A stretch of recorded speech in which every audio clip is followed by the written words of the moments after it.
శ్రీ సచ్చిదానంద సద్గురు సాయినాథ్ మహారాజ్ की జై. శ్రీ సాయి సచరిత 35వ ఓపి నుంచి ఈరోజు చదువుతున్నాము. ఇతరులకంతా సాయినాథులు ఆ స్త్రీ దృష్టికి బాబా జానకీ వల్లభుని వలె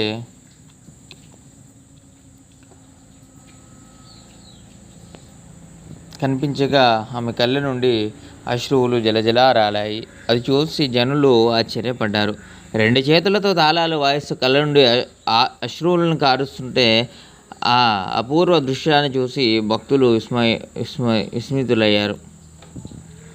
ఇటువంటి దృశ్యాన్ని చూసి ఈమెకు ఇంతటి ప్రేమ ఎలా కలిగింది, ఈమెకు మాత్రమే ఇంత ఆనందం ఎలా కలిగింది అని వారి మనసులలో జిజ్ఞాస కలిగింది. తర్వాత సాయంత్రం తన భర్తకు ఆమె సాయి యొక్క అద్భుత లీలలను వారు తనకు కలిగించిన శ్రీరామ దర్శన విశేషాన్ని తనంతటా తానే ఆనందంతో తెలియజేసింది. నీలోత్పలధల శ్యాముడు భక్తకామకల్పద్రుమమైన భరతాగ్రజుడు సీతామనోభిరాముడైన దశరథరాముడు నాకు కనిపించాడు.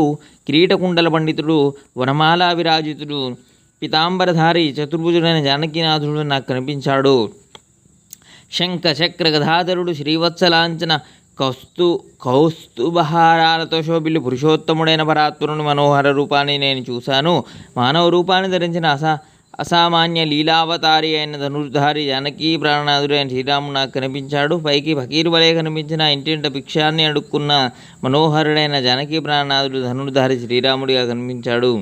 పైకి అవలియావలే ఉన్న ఎవరికి ఎలా కనిపించినా నాకు మాత్రం ధనుర్ధారి మనోహరుడైన జానకి వల్లభుడు కనిపించాడు. ఆ స్త్రీ గొప్ప భక్తురాలు, కానీ ఆమె భర్త అతి స్వార్థపరుడు. స్త్రీలు అమాయక స్వభావం గలవారు. ఇక్కడ ఎక్కడి రాముడు? అమాయక భక్తులకు మనసులో ఉన్నదే పైకి భాషిస్తుంది. మాకందరికీ సాయిబాబా కనిపిస్తే ఈమెకు మాత్రం రాముని రూపం ఎలా కనిపించింది అని నానా రకాలుగా కుదరక బుద్ధితో ఆమెను అవహేళన చేశాడు. అయినా ఆమె మనసులో ఏమీ బాధపడలేదు. ఆమె అసత్య కల్పనలను ఎరగదు. ఆమె పరమార్థంలో ఇదివరకే అర్హతను పొందిన ప్రసిద్ధిని సంపాదించుకున్నది. ఆమెకు అలా అప్పుడప్పుడు రాముని దర్శనం కలుగుతుండేది, కానీ తర్వాత ద్రవ్యలోభం కలిగింది. డబ్బు వద్ద దేవుడు ఉండడు. అందువల్ల ఆమెకి రాముని దర్శనం కరువైపోయింది. ఇది లోభ స్వభావం. సాయిబాబాకు ఇదంతా అవగతమే. ఆమె పాపాలు తొలగిపోయినట్లు గ్రహించి ఆమెకు మరల రాముని దర్శనాన్ని కలిగించి ఆమె కోరికను తీర్చారు. తర్వాత అదే రాత్రి ఎలాంటి వింత జరిగింది అంటే, ఆ గృహస్థుడు నిద్రలో భయంకరమైన కలను కన్నాడు. తాను ఒక పట్టణంలో ఉండగా తను ఒక పోలీసు పట్టుకొని తన చేతులను వెనుకకు విరచి కట్టి అక్కడే వెనుక నిలబడి త్రాటి 2 కొనలను గట్టిగా బిగిసురాడు. అదే స్థలంలో ఒక పెద్ద పంజరం ఉన్నది. దాని బయట ఆ సమీపంలోనే సాయిబాబా ఆ దృశ్యాన్ని చూస్తున్నట్లు ఊరికే నిల్చున్నారు.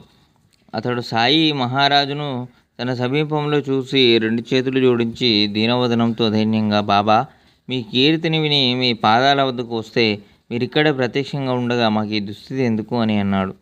చేసుకున్న కర్మనంతా అనుభవించి తీరాలి అని సాయి మహారాజ్ జవాబిచ్చారు. గృహస్థుడు మరల అత్యంత వినయంగా, ఇటువంటి కష్టాన్ని అనుభవించడానికి నేను ఈ జన్మలో ఏ నేరం చేయలేదు అని చెప్పాడు.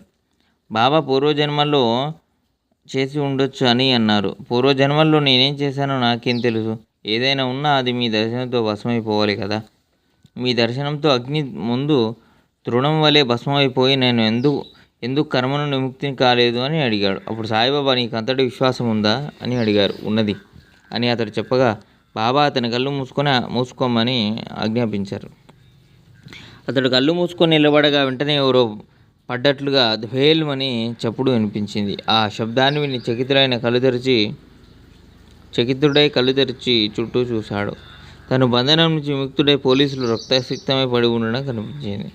దాంతో చాలా గాబరా పడుతూ సాయి మహారాజ్ వైపు చూడసాగాడు. బాబా నవ్వుతూ అతనితో, ఇప్పుడు నీవు భలేగా పట్టుబడ్డావు. ఇప్పుడు ఇక్కడ అధికారి వచ్చి ఇదంతా చూసి తప్పకుండా నీవే నేరస్తుడవని నిన్ను మరల బందీగా పట్టుకుంటాడు అని చెప్పారు. అతడు, మీరు చెప్పింది నిజమే. ఏదో విధంగా నన్ను విడిపించండి. మీరు తప్ప నన్ను రక్షించే వారెవరూ కనిపించడం లేదు అని వేడుకున్నాడు. దాన్ని విని బాబా మరల కళ్ళు మూసుకో అని చెప్పారు.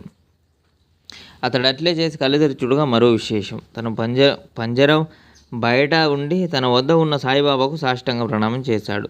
బాబా అతన్ని ఇప్పుడు చేసిన నమస్కారానికి, ఇంతకుముందు చేసిన నమస్కారానికి రెంటిలో ఏమైనా భేదం ఉన్నదా? బాగా ఆలోచించి చెప్పు అని అడిగాడు. అతడు, బాబా, భూమికి ఆకాశానికి ఉన్నంత అంతరం ఉంది.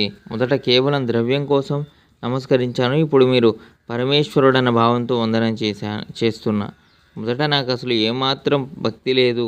పైగా మీరు ముసల్మానులై ఉండి హిందువులమైన మమ్ము భ్రష్టు పట్టిస్తున్నారని నా మనసులో కోపంగా ఉండేది అని చెప్పగా, బాబా, నీకు మహమ్మదీయ దేవుళ్ళపై భక్తి లేదా అని అడిగారు. లేదని గృహస్థు చెప్పాడు.